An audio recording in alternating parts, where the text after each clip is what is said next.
bitter criticism. Just going to try to read the last one. Not from Al Jazeera. That's enough. It's enough from Al Jazeera. I'm going to read some Cgtn, the country of the moment and future.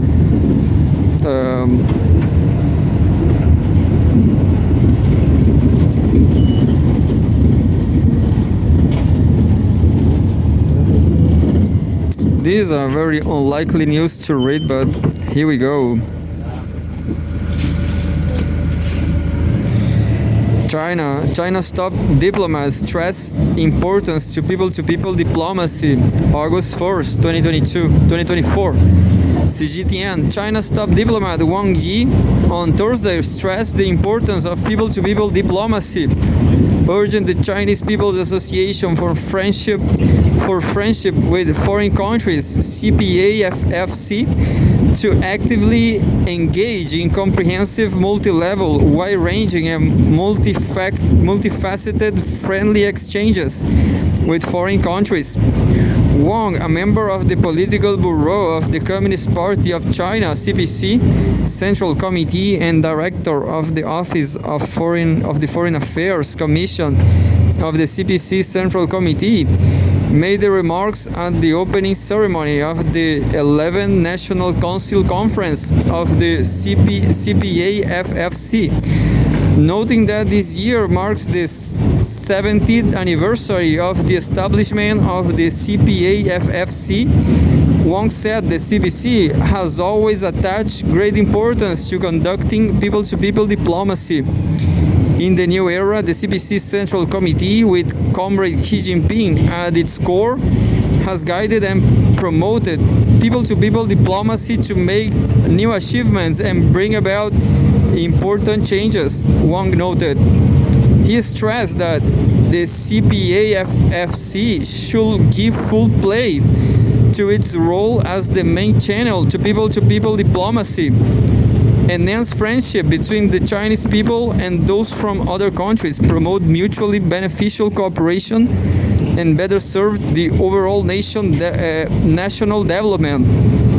We have a photo from, well, I'm going to read another one because it's being, I guess this news is from, I just read yesterday, yeah.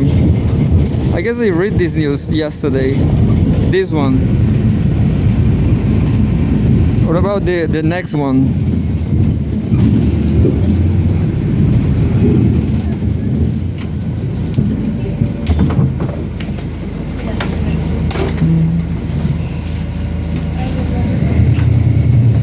I'm going to read this one because I have a photograph. I'm going to show you something again. Cgtn news. Cgtn small news. Small news. Look, I have a photograph. I'm going to show you some. I have this photograph for myself.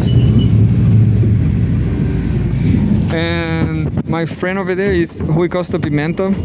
And look again.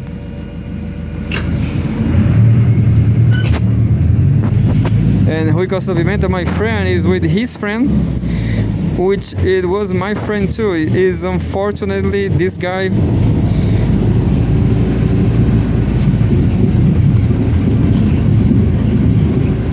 Hamas leader, his name was, anyway, I'm going to read this one.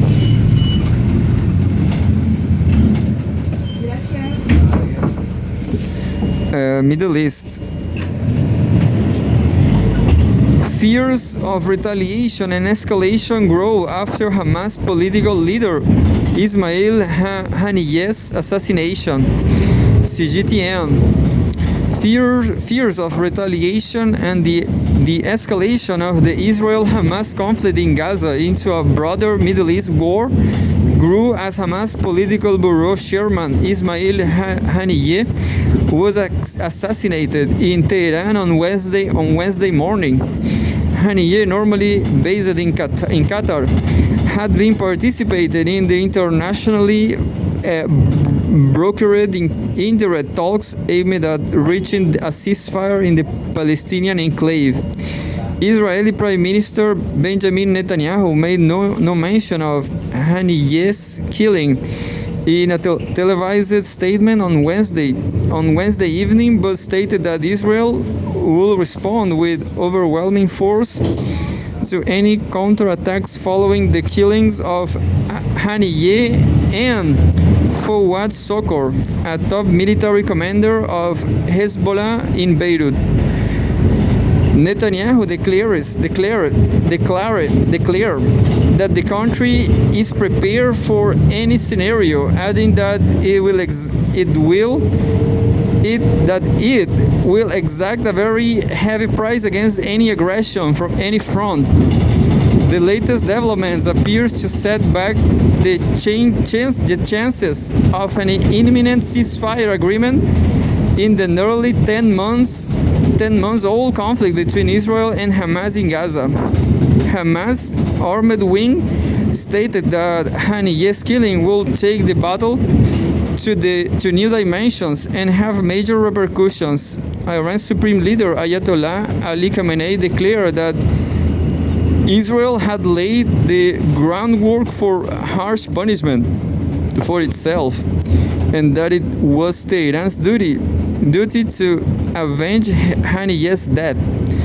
Washington expressed concern about the potential for escalation. However, White House National Security spokesperson John Kirby stated that the U.S. did not see this as imminent or inevitable and was working to prevent it.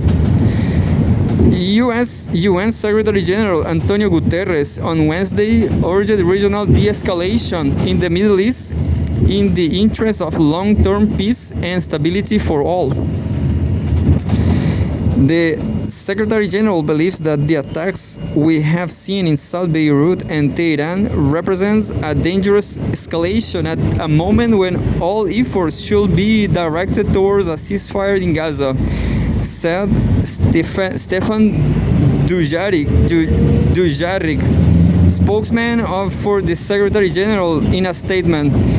Egypt and Jordan on Wednesday urged the UN Security Council to adopt a binding resolution compelling Israel to cease its attacks in the Gaza Strip and halt its continued violations of international law.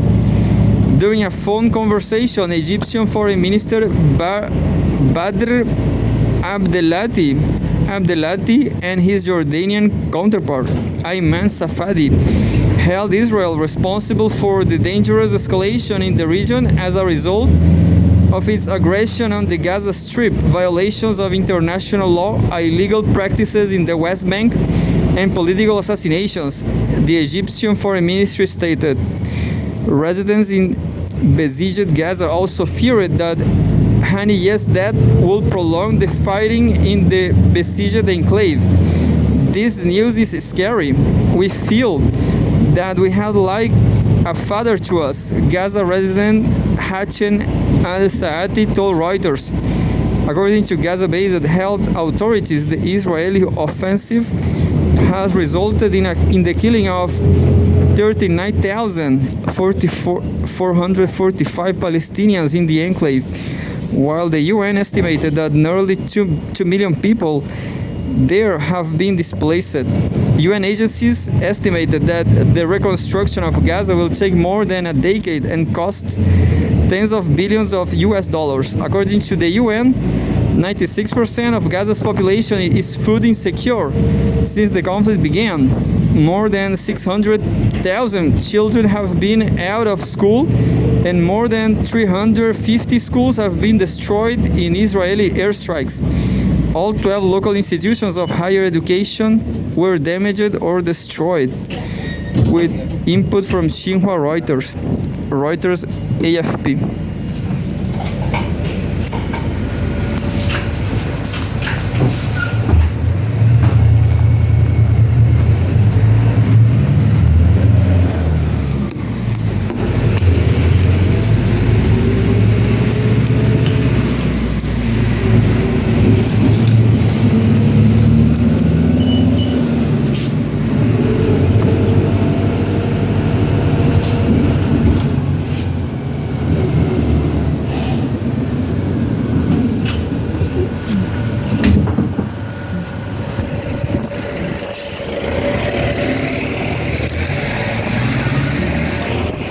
that was Cgtn. Oh, yeah, what all was Cgtn this time? So sad. It's sad because, you know, I'm living here in Chile. I knew two schools, two colleges. And Chileans, they have this mentality of market mentality. Chileans are 100% market oriented. And the only thing market respects is wokeism. I'm not an expert on these subjects of sociology and social psychology, but these people over here, they got completely market oriented. They do whatever market says, whatever Hollywood and Disney said. I will try to study movie and ideology, which is social science, but I will not feel sorry if all the Chilean colleges get destroyed. I feel sorry about Palestinian. I feel curious about it, you know. I feel curious about how was Palestinian higher education, college education, and I feel just sorry. But you know, feeling sorry will do nothing positive. Just feeling sorry, and you know, I guess the whole. I will repeat it again. I guess capitalism is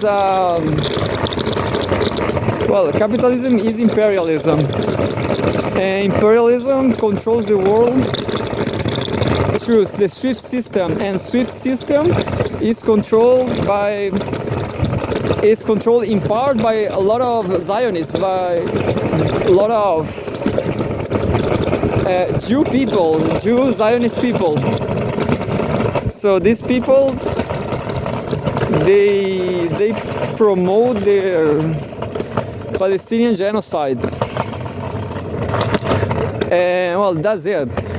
The best thing to do in this situation is to realize what is going to happen, and Palestinians will get defeat. But people say this is not happening. Palestinians have a chance. I don't think so, because I guess capitalism is stronger, because the whole system. All people who allegedly are supporting Palestine, they're actually supporting Israel by working and paying taxes to the SWIFT system.